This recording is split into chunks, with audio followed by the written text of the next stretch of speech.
দেখেন আজকে এই ৩০,০০০ মানুষের জলাবদ্ধতা, হাজার হাজার একর জমি পানির নিচে থাকার যুগের পর যুগ ধরে এর প্রধান কারণ হলো খালটা বদ্ধ হয়ে গেছে। আপনারা দেখছেন আমরা খালে নেমে কাজ করেছি, যেখানে খাল এতটুকু পানি থাকার কথা সেখানে হাঁটু পানি, এর ভিতরে ময়লা, বিশেষ করে পলিথিন, ইটের কণা, সব কিছু। এই কারণে এই খালটা পুনঃখনন বা সংস্কার ঠিক না রাখার কারণে আজকে এত হাজার লোক সাফার করতেছে। আবারও প্রমাণিত হলো শহীদ জিয়াউর রহমানের যে খাল খনন ছিল এটা শুধু এগ্রিকালচারের জন্য না, হ্যাঁ, দেশের ডেভেলপমেন্টের জন্য, এই ধরনের জলাবদ্ধতা মুক্ত থেকে শুরু করার জন্য অনেক কিছুর ব্যাপারে এটা গুরুত্বপূর্ণ ছিল শহীদ জিয়াউর রহমানের খাল খনন কর্মসূচি।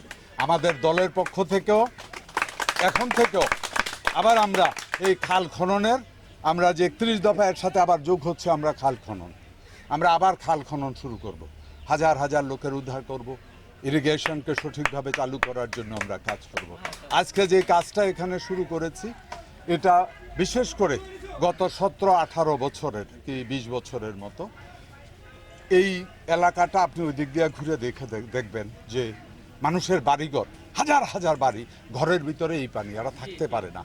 প্লাস মশা থেকে আরম্ভ করে যত রকম রোগ ব্যাধি এখান থেকে ছড়াচ্ছে, রাইট, সাপ কূপ সব কিছু মিলে। আমরা সরকারে নাই, কিন্তু আমাদের বিবেক নাড়া দিয়েছে। এ কারণে টিপুও বলল, আমিও বললাম চল তাহলে।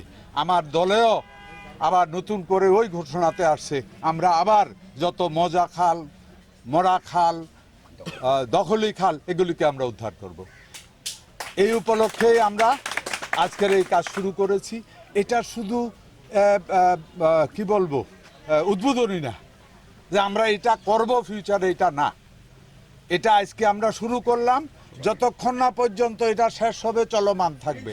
এবং আমাদের বিএনপি থেকে শুরু করে সমস্ত অঙ্গ সংগঠন, হ্যাঁ, এবং ওর বিবেকও আছে সাথে, সবাই মিলে আমরা কন্টিনিউয়াসলি স্বেচ্ছাশ্রমের মাধ্যমে আমরা এটা পরিষ্কার করব। আমরা এখানে নেমে দেখলাম কোদাল দিয়ে কাটা ইম্পসিবল, কারণ এর ভিতরে প্রচুর পলিথিন, প্রচুর ইট, আপনারা নিজেরাও দেখলাম। আমরা চেষ্টা করছি, উঠাইতে পারি না। এখন যেটা করতে হবে, বাদ দিয়ে পাইপ দিয়ে পানিটা আউট করাইতে হবে এবং ম্যানুয়ালি হাতে কোদালে এটাকে পরিষ্কার করে করে নিতে হবে।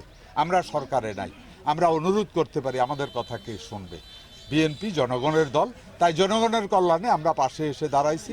ইনশাআল্লাহ আমাদের নিজস্ব স্বেচ্ছাশ্রম পরিশ্রমের মাধ্যমে এই খালকে পরিষ্কার করে এই এলাকাকে ইনশাআল্লাহ জলাবদ্ধ করব।